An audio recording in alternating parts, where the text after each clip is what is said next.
Hello, Frizzle friends. So one of my favorite things about Booktube is at the end of every calendar year, all the Booktubers will put out their best books of the year lists. I love watching those. I love making my own. I'll link mine down in the footnotes if you want to watch it. It's a fantastic video, if I do say so myself. And there's a particular project video that's also popular on Booktube, where someone will read other Booktubers' best books of the year. I think most famously it's Books and Lala who kind of started this trend, but now it's everywhere and it's so fun. I also love watching those videos. And for the last 4 years, I've been planning these videos. I've been trying to execute these videos and I've been giving up on these videos. Since 2021, I have been diligently collecting in a spreadsheet people's best books of the year videos and really tabulating and giving people scores on how close their book taste is to mine, trying to find the booktubers that most align with me so that I can read their favorite books and get new favorite books for myself. And I align everything and I choose books to read, and then I read a book and I hate it and I scrap the whole project, and I've done that for 3 years in a row, and now it is year 4. And this year, I am staying the course. I am going to read at least 3 books from other people's favorite books of the year list. One of the things that makes me so gung-ho and sure that I'm going to do it this year is that a few years ago, if I had stayed the course, one of the books that I had been planning to read was 𝐼𝐸𝐻𝐸, and I didn't get around to that book until 2024, and that was my favorite book of the year. So obviously, I could have found success if I had just kept trying, so I'm gonna keep trying this time, okay? So here's my big spreadsheet of booktubers that have at least somewhat similar tastes to me, and I've scored them all based on their favorite books of the year list. They get 1 point for having a book on their list that I loved, they get half a point for having an author on their list that I loved, and they get negative points for having books that I hate. And here are the booktubers that got the highest scores, and who I'm going to be reading books from today. We have, with the highest score of 4.5, is 𝐂𝐇 is Reading. I highly recommend her channel and everyone's channels I'm going to be mentioning today. I love watching them, and especially if you're looking for people who have similar tastes to me, they're great places to go. Here's some books that me and 𝐂𝐇 had in common. The Sword of Qigan, Mistborn Era 2, the Veronica Speedwell series, Yumi and the Nightmare Painter, and Emily Wilde's Map of the Otherlands. That leaves 3 books on her favorite books of the year list, including honorable mentions, that I can choose to read, which includes The Invocations, Into the Drowning Deep, and The Ornithologist Field Guide to Love. And as The Ornithologist Field Guide to Love is the only one on here that isn't a horror, and horror isn't super my favorite genre, I think that's the one I'm going to go with. It's an easy pick. Next up is Kristen is Fully Booked with a score of 4.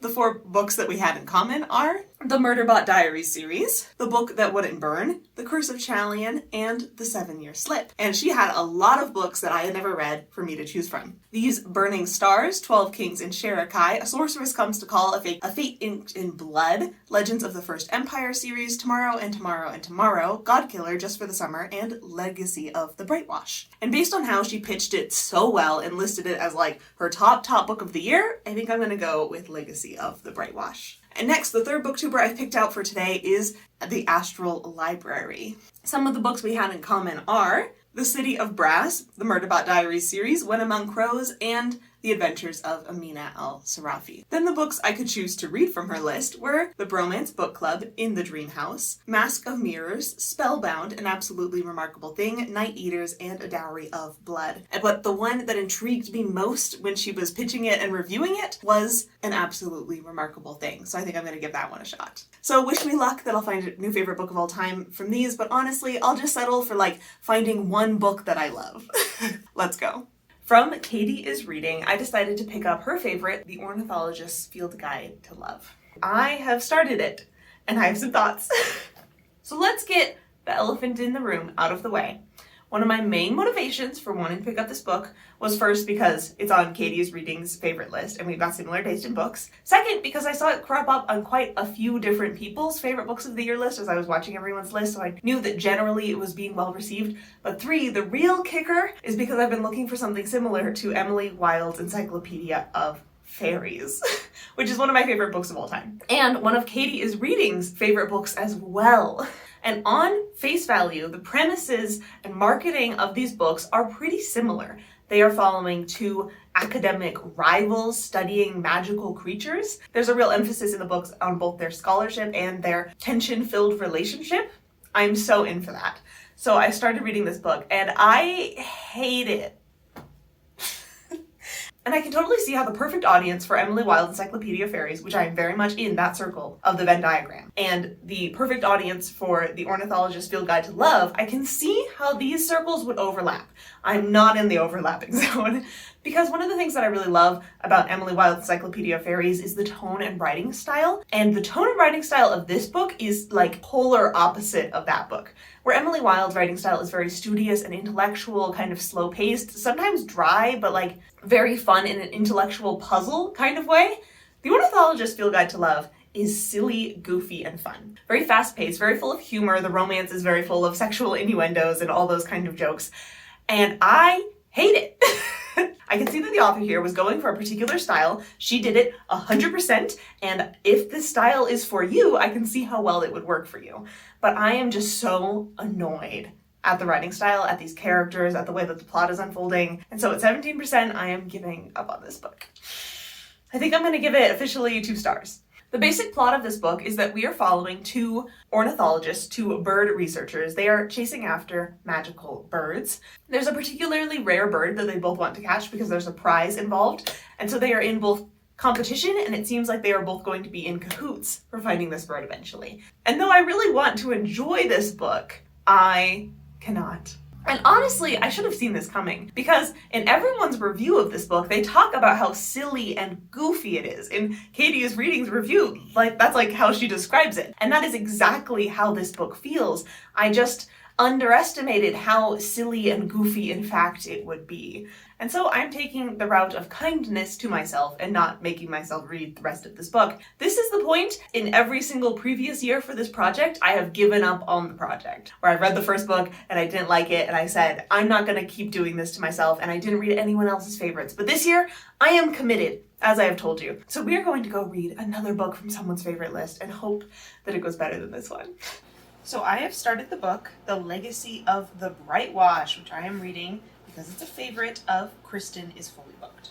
And I thought I'd update you on how I'm feeling about the book while throwing some ingredients in my bread machine. And then later we can see how the bread turned out. So I'm having a little bit of an unusual experience with Legacy of the Brightwash. I am only 11% into it.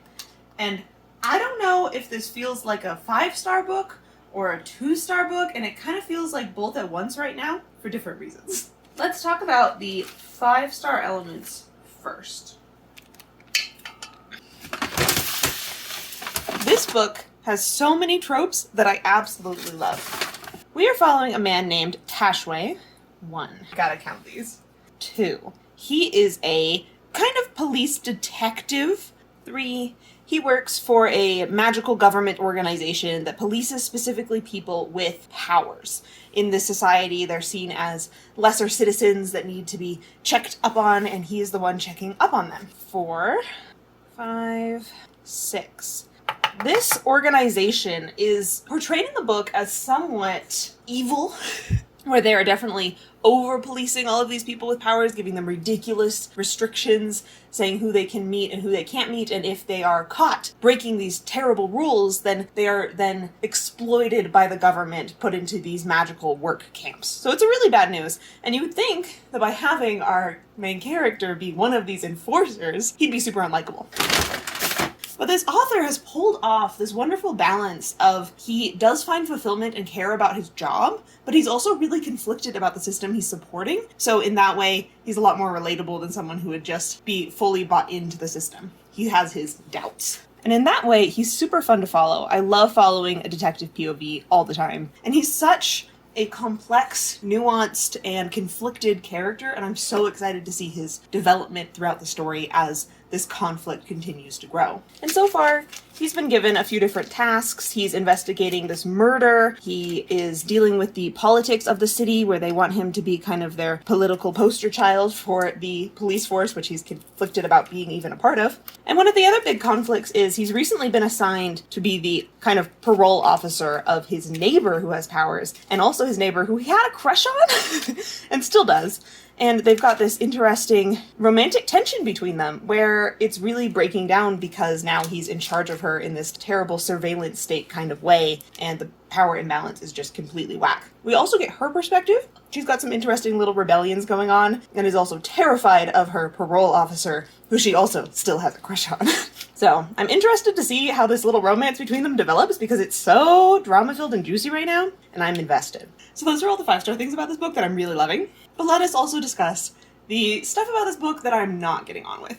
And it mainly boils down to this book is technically difficult to read.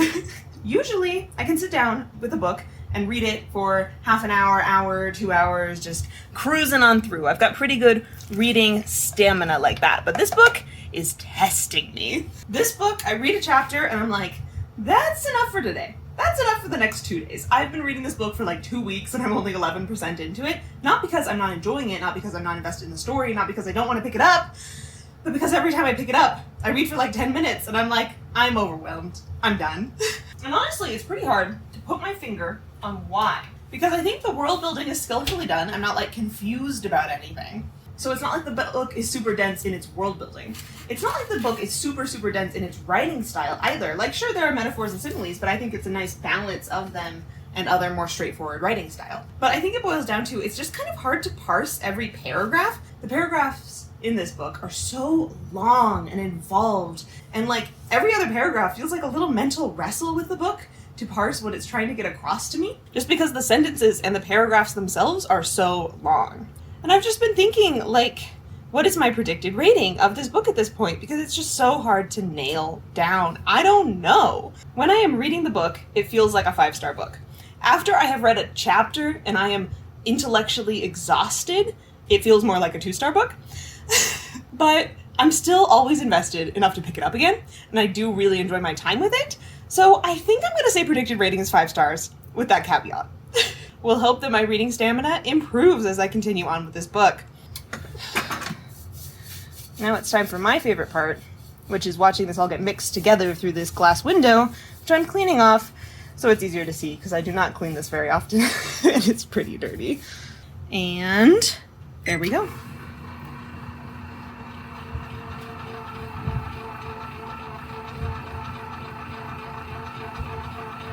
Ah, isn't that so satisfying? Then it'll keep kneading it for a while, give it time to rise, etc., and bake it, and I'll have fresh bread out of this in 4 hours. So fun.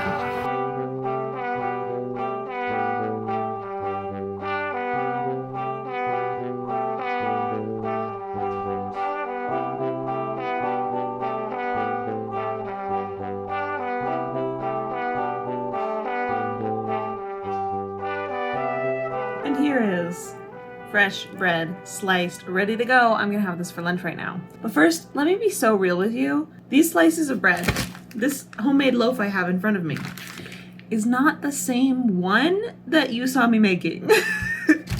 That loaf turned out great. It rose a little too much. You saw it kind of inflated and deflated a little bit. I'm working with new recipes, so we're tinkering with stuff like that. And I ate that entire loaf and made a new loaf because it has been 10 days since my last check-in.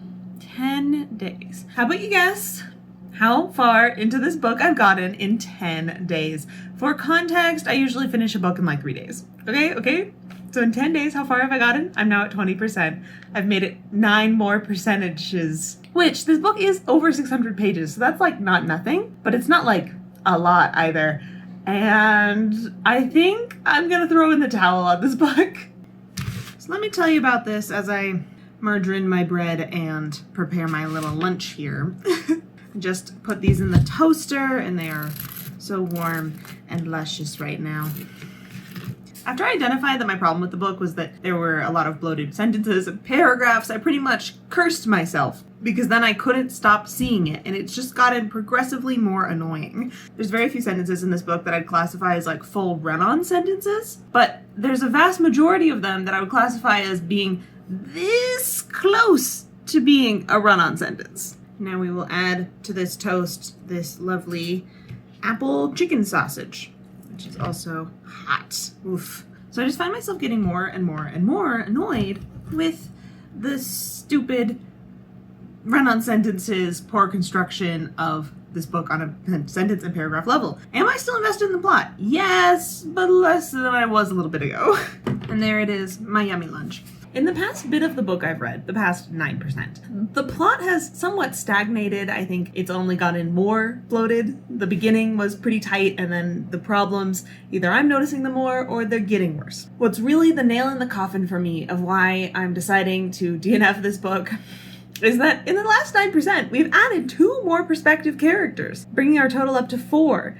And it's just making all the problems of the book exacerbated in that we're feeling like we're bloating not just the sentence level, the paragraph level, but also the perspective level. And the new characters, I'm not invested in any of their plots. So typically, if I'm DNFing a book, I'd give it a 1 or 2 star and move on. But for this one, I still see its potential. I still see why this would be on someone's best books of the year list. I still see the plot could be really awesome. The character work could be really awesome. This book could all come together beautifully, but I currently do not have the mental capacity and patience to deal with this book.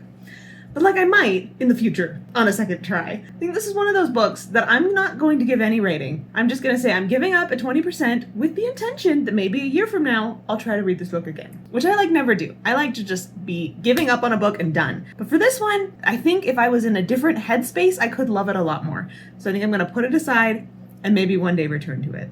Let's see how this tastes. It's going to be good. I know. I've made this before. It is exquisite. Oh, and I also have grapes. I should have that as a side. I'll get those out in a minute. So this video project, 2 DNFs so far, not doing too well. This is definitely the time where if I was a little less committed to this video project, I'd be giving up. But I promised myself I'd try at least 3 books from other people's best books of the year list. And so let's roll to number 3 and see how it goes. Hopefully better than the first 2, please. So now I've picked up an absolutely remarkable thing because of the Astral Library.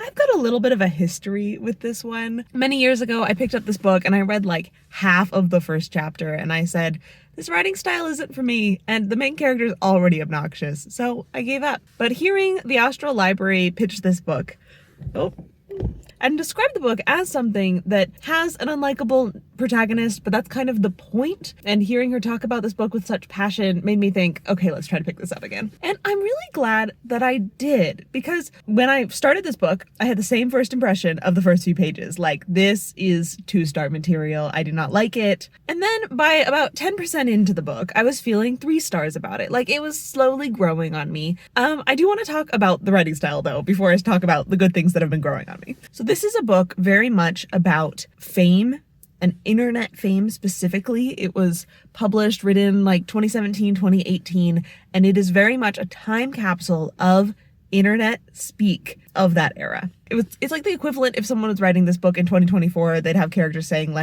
oh, that's giving sad beige. Well, I'm just in my hater era, etc. Except it's not saying that. It's saying the 2017 equivalents of those. And though the book is never confusing or anything, the book is annoying and gets on my nerves. And I'm trying to think, is it a bad thing that this book is already so dated? Is it a bad thing that this book is so in the 2017 internet talk? Because that's the entire point of the book, is someone going viral in that time frame. Of course, all the characters are going to speak like this. It would be honestly unrealistic if they didn't. And the writing style on top of that is written as if it's supposed to be a video, which of course makes a lot of sense because the author, Hank Green, is someone who makes videos on the internet and has for a long time, and that is his medium. But it's just all the jokes I think would land so much better on a video in a way that they don't land for me in a book, even though I'm listening to the audiobook and the narrator does capture the cadence of a video pretty well. So I'm not really enjoying the writing style, but the plot has intrigued and hooked me. We're following this young woman in her 20s. One day she stumbles across this big robot statue thing, and she makes a little funny video about it, posts it on the internet, and it goes viral. It's about her grappling with that fame and continuing to try to cultivate that fame by putting herself in the orbit of this robot statue. There's robot statues that appear all over the world. She names them the Carls. And then as the book unfolds, you find out that these Carls are aliens and they do some weird things, and she is consistently at the epicenter of all the weird things that they're doing because she's intentionally putting herself there and becoming more and more connected with these alien visitors. I think something that this book has done really well is getting bigger and bigger in the plot and the stakes. Bigger in that the aliens are doing stranger and interesting things. Bigger in that her fame is getting bigger and the amount that she could fall is getting bigger and the way that she's handling it is getting worse. And bigger in that it feels like it's building and building to something at the end of the book. One of the interesting narrative choices that I actually really like about this writing style is we have our protagonist writing the book first person, but it's not our protagonist as she's living these events. It's her looking back on the events years later. So yes, our protagonist is a very unlikable character and she's always doing terrible things and making terrible decisions, but the narrator, her from the future, also hates herself, also agrees that she's really unlikable, and then through that, I feel like I'm on the same side as the narrator because we're both against the current protagonist, which definitely makes it a lot more bearable to have such an unlikable protagonist that's so mean to her friends, making such bad decisions. So if you had asked me my predicted rating at the first page, I would have said 2 stars. About 10% in, I was thinking like 3 stars. Like, this book was growing on me, and now I'm 50% into this book, and I'm feeling like 4 stars. And sliding towards 5 stars, which is just such a whiplash from how I was feeling at the beginning. I think as I get more used to the writing style, it grates on me less, and I'm very invested in the plot and the character arc that's undergoing here. It's going pretty well. I think this was a good recommendation, even though I was a little trepidatious getting into it because I had already attempted and given up on this book, but it was definitely worth a second attempt, and I'm excited to see where everything goes. I finished An Absolutely Remarkable Thing, and my reading experience with this book is like a roller coaster. I started out really not liking it, and throughout the book, my enjoyment of it grew and grew until around the ending, I was feeling 5 stars about this book. Yes, the main character continued to be really obnoxious. Yes, the writing style continued to grate on me, but the story was so compelling, and the main character's life was like such a dumpster fire that I couldn't look away, and this book has so many important things to say about the power of fame and how it warps people, and it was fascinating and so cool. So for a little bit there, I really thought I was gonna give this book 5 stars, but now I'm thinking more like 4 stars because this book did something with its ending that really bothered me. So without any spoilers, let me tell you what it is. So this book is building a lot of themes, a lot of things it's saying about fame. And one of the stories that it's building is just because our protagonist here is becoming world famous doesn't mean that she's the chosen one. There isn't anything inherently special about her. She just got lucky. She had the right support systems in order to make this fame happen. And in fact, in a lot of ways, she's not using the fame the best way that she could be, isn't reacting to the fame as healthily as she could. My hair. This book is so exploring what it means to have a normal, flawed human be thrust into celebrity. And also on top of that, high stakes because there's aliens coming to Earth and she's right in the middle of it. But then this book ends on a note that really doesn't sit right with me, where I feel like it's contradicting a lot of its themes.